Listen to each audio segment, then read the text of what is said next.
Halo para pemirsa dimanapun berada yang menyaksikan video ini. Pada konten kali ini saya akan sharing atau memberikan pandangan terkait bagaimana kita menyikapi salah satu realitas kehidupan, dan yang dimana realitas kehidupan tersebut memang sudah ditentukan gitu ya, dan tidak bisa kita hindari. Dan tugas kita sebagai manusia tentu hanya sekedar menyikapinya, kemudian menanggapinya, apakah bawaan kita itu serius ataupun tenang, dan atau bahkan kemungkinan terburuk adalah stres. Oke.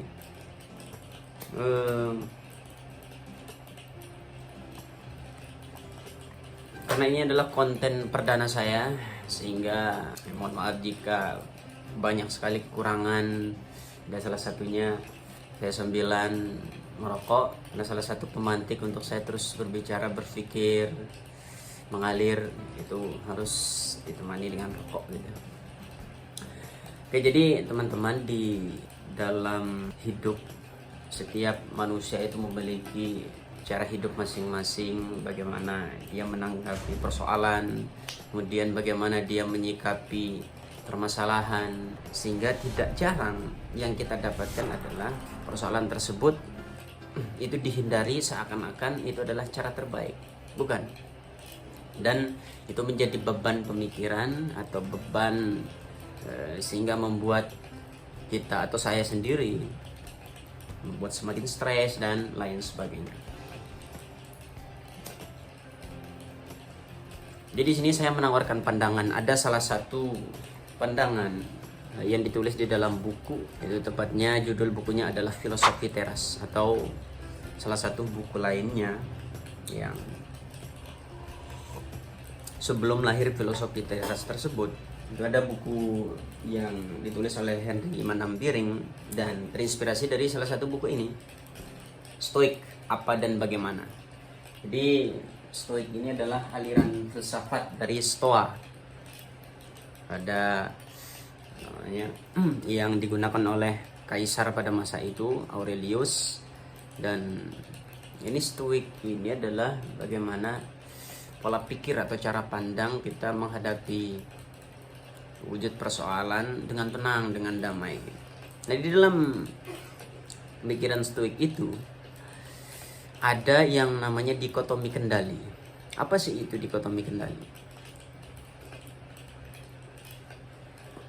Jadi dalam hidup ini ada yang bisa kita kendalikan dan ada yang tidak bisa kita kendalikan. Contohnya apa yang tidak bisa kita kendalikan? Salah satunya adalah omongan orang lain. Kemudian kejengkelan-kejengkelan yang kita amati, atau realita yang tidak sesuai ekspektasi prestasi. Nah, katakan dalam beberapa pertemuan belakangan ini, umpama dari teman-teman ada yang dimana mengikuti tes atau seleksi CPNS ataupun P3K, namun ternyata hasilnya itu tidak sesuai dengan apa yang kita inginkan atau nihil gitu kan, enggak lolos. Kemudian kita berpikir, lantas kenapa andaikan saja awalnya saya bersungguh-sungguh dalam mengikuti tes ini, kemudian belajar sholat tahajud dan lain sebagainya, padahal itu sudah saya lakukan. Intinya di situ ada sebuah penyesalan yang kita selalu kita ucapkan dan terus terbayang-bayang menjadi beban pemikiran. Kenapa saya tidak lulus gitu? Kenapa saya tidak menjadi terangkat sebagai ASN gitu kan? Nah, itu ada timbul penyesalan. Jadi itulah yang tidak bisa kita kendalikan. Dan bagaimana itu kita sikapi adalah kehendak alam, kehendak Tuhan yang tidak bisa kita ubah. Dan salah satu cara kita menanggapi hal tersebut adalah itu adalah hal yang wajar, gitu kan? Kita tanggapi dengan damai, itu di luar kendali kita.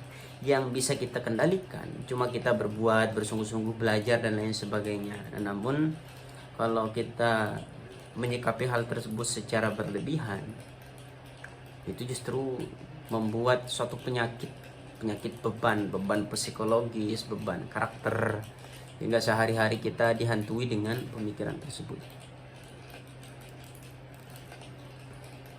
cobalah kita berusaha berpikir positif gitu ya, terhadap hal-hal yang dimana kita anggap itu menyakiti kita, dan justru itu membuat kita semakin berpendirian, semakin kita kuat dengan ujian-ujian tersebut. Nah itulah kaum Stoik, kaum Stoa mengatakan perbedaan orang yang menghadapi persoalan dengan tenang dan menganggap persoalan tersebut itu sebagai pelajaran, bukan dijadikan sebagai beban yang menjadi penyakit gitu.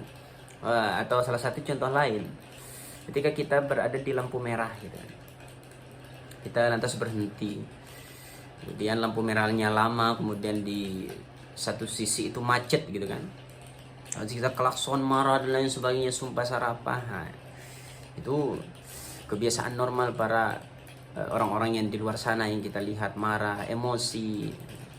Kalau pandangannya Stoik itu, kenapa kita seperti sifat binatang gitu? Kenapa kita mesti harus beremosi atau temperamen? Tidak perlu berlebihan dalam menanggapi sesuatu, santai-santai saja gitu kan. Nah itu salah satu contohnya.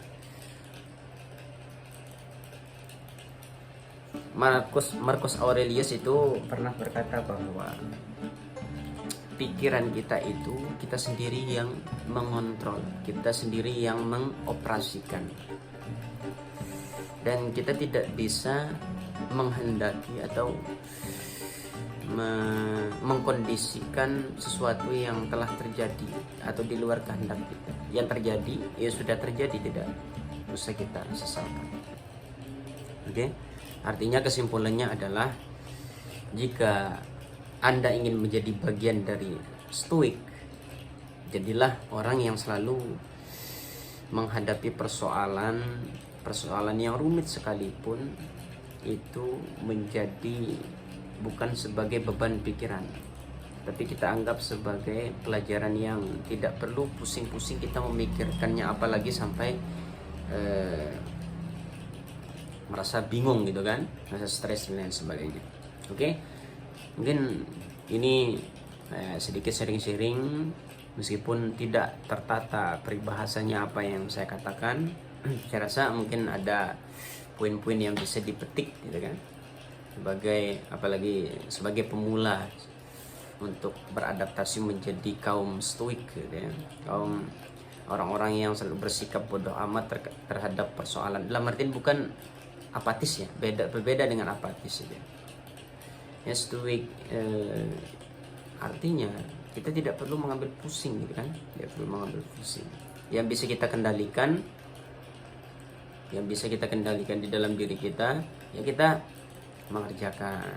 Atau di dalam kejuaraan umpamanya, di dalam kontestasi perlombaan, yang bisa kita kendalikan itu adalah kita belajar, kontestasi perlombaan ngaji umpamanya, kita lari, kemudian latihan pernafasan setiap hari, bangun gitu kan. Jadi itu mungkin teman-teman, mudah-mudahan ada baiknya itu datang dari Allah, kalau ada buruknya itu datang dari saya sendiri. Terima kasih. Assalamualaikum warahmatullahi wabarakatuh.